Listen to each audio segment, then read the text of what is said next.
आप देख रहे हैं आपका अपना यूट्यूब चैनल असिस्टेंट प्रोफेसर 1972। और इस वीडियो में मैं आपके लिए लेकर आया हूं बिहार राज्य विश्वविद्यालय सेवा आयोग के द्वारा जारी की गई ये आवश्यक सूचना।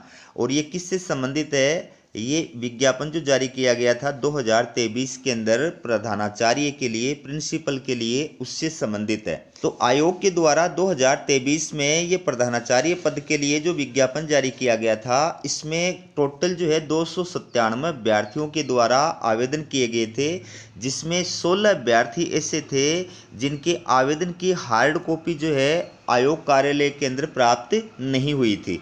मात्र 281 अभ्यर्थियों के द्वारा ही अपने आवेदन की हार्ड कॉपी आयोग कार्यालय को भेजी गई थी।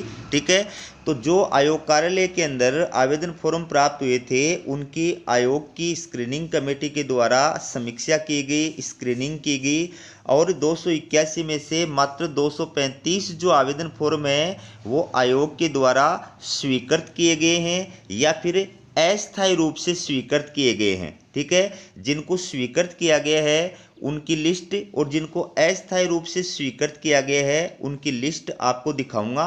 इसके साथ साथ ये भी बताऊंगा कि किन अभ्यर्थियों के आवेदन फॉर्मों को जो है अस्वीकृत कर दिया गया है और क्यों अस्वीकृत किया गया है, उसका कारण भी आपको बताऊंगा।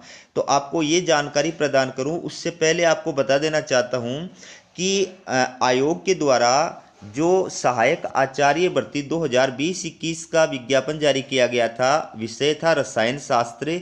तो उसमें इंटरव्यू के पश्चात जो अभ्यर्थी मेरिट लिस्ट के अंदर शामिल हुए हैं या जिनको फिर जो है ज्वाइनिंग के लिए पत्र घोषित किया गया है, उनको विश्वविद्यालय का आवंटन कर दिया गया है। तो आपको बता दूं कि रसायन शास्त्र विषय में टोटल 332 पद विज्ञापित किए गए थे, जिसमें 269 जो अभ्यर्थी हैं उनको इंटरव्यू के पश्चात असिस्टेंट प्रोफेसर पद पर नियुक्ति के लिए आयोग के द्वारा पत्र घोषित किया गया है। आप अपनी स्क्रीन पर देख रहे हैं, अभ्यर्थियों को विश्वविद्यालय का आवंटन भी कर दिया गया है।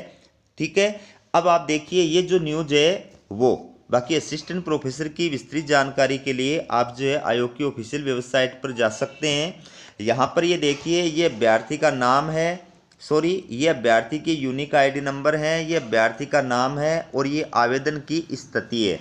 तो इसका जो आवेदन फॉर्म है वो औपबंधिक रूप से स्वीकृत किया गया है, अस्थायी रूप से स्वीकृत किया गया है। ठीक है, अब बाकी जिसका आवेदन फॉर्म स्वीकृत किया गया है लेकिन अगर छोटी मोटी कोई मिस्टेक है, कोई डॉक्यूमेंट्स की कमी है, तो वो आपके यूनिक आईडी नंबर के सामने लिखी गई है।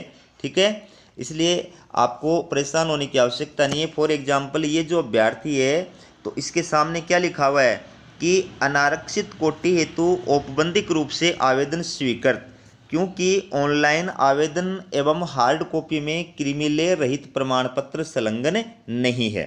ठीक है, तो ये दोनों डॉक्यूमेंट्स इनको जमा कराने होंगे।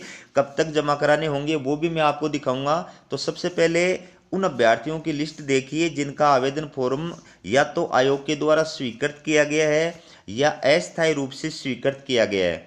तो जिनका आवेदन अस्थायी रूप से स्वीकृत किया गया है उनको कौन सा डॉक्यूमेंट्स आयोग कार्यालय में जमा कराना है और कब तक जमा कराना है वो पूरी जानकारी इस वीडियो के अंदर प्रदान करूंगा। ठीक है, तो आपसे निवेदन है अगर आप चैनल पर नए हैं तो चैनल को सब्सक्राइब जरूर कीजिएगा। ये आपको पूरी लिस्ट में जो है दिखा रहा हूँ। इसके पश्चात उन अभ्यर्थियों की लिस्ट दिखाऊंगा जिनको आयोग के द्वारा क्या किया गया है, डिसक्वालीफाइड जो है घोषित किया गया है, जिनका आवेदन अस्वीकृत कर दिया गया है।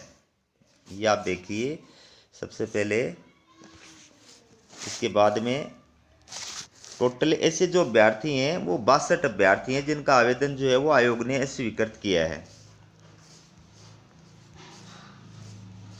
ये आप देख सकते हैं प्रधानाचार्य इस पद के लिए कितने अभ्यर्थियों के आवेदन को आयोग ने स्वीकृत किया है।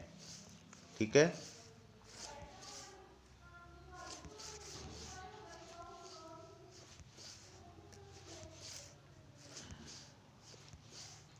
इसके साथ साथ में आयोग के द्वारा आपके लिए निर्देश भी जारी किए गए हैं, वो निर्देश भी आप इसमें देखिएगा।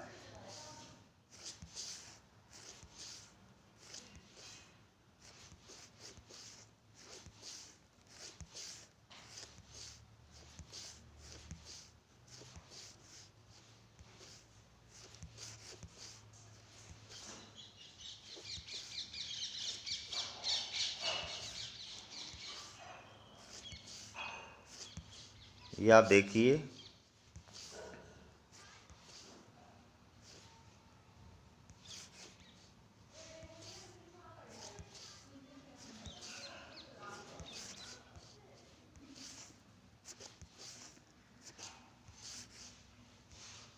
आपके आवेदन फॉर्म की क्या स्थिति है वो आपके नाम और यूनिक आईडी नंबर के सामने दी गई है।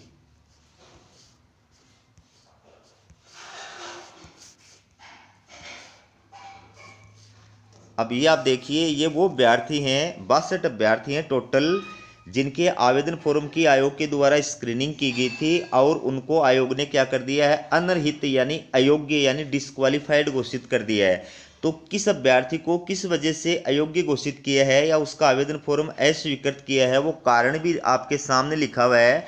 फॉर एग्जाम्पल, ये पहले नंबर का अभ्यर्थी है, ठीक है, तो इसका आवेदन फॉर्म अनर्हित घोषित कर दिया गया, इसको डिस्क्वालीफाइड घोषित कर दिया गया। कारण क्या बताया है, क्योंकि शिक्षण अनुभव की अवधि 15 वर्ष से कम है। प्रधानाचार्य पद के लिए शिक्षण वर्ष की जो अवधि बताई है वो 15 वर्ष से अधिक या 15 वर्ष होनी चाहिए, लेकिन आपकी जो शिक्षण वर्ष की अवधि है, टीचिंग एक्सपीरियंस है, वो क्या है, 15 वर्ष से कम है। इसलिए आपको क्या किया गया है, अयोग्य घोषित किया गया, आपका आवेदन फॉर्म अस्वीकृत कर दिया गया है। तो इस प्रकार से ये टोटल 62 अभ्यर्थी हैं जिनके आवेदन को आयोग के द्वारा अस्वीकृत किया गया है। और अस्वीकृत किस कारण से किया गया है वो भी आप इसके अंदर आपके यूनिक आईडी नंबर के सामने जो है वो देख सकते हैं, ठीक है, ये आपके। और इसके बाद में ये आपके लिए निर्देश हैं, आप इन निर्देशों को अच्छी तरह पढ़ लिए, आप इन निर्देशों को अच्छी तरह पढ़िएगा। आपके डॉक्यूमेंट्स जो है वो कब तक आपको जमा कराने हैं आयोग कार्यालय के अंदर, ये पूरे निर्देश आप अच्छी तरह पढ़िएगा, ठीक है। और इन निर्देशों का पालन करते हुए आपको आयोग कार्यालय के अंदर अपने सारे जो वांछित कागजात हैं वो 31/12/2024 साय 5 बजे तक जमा कराने हैं, ठीक है। तो ये थी आपके लिए बिहार राज्य विश्वविद्यालय सेवा आयोग लेटेस्ट अपडेट। इसी प्रकार की अपडेट पाने के लिए चैनल को सब्सक्राइब जरूर कीजिएगा। हमारा वीडियो देखने के लिए आप सभी का बहुत बहुत धन्यवाद।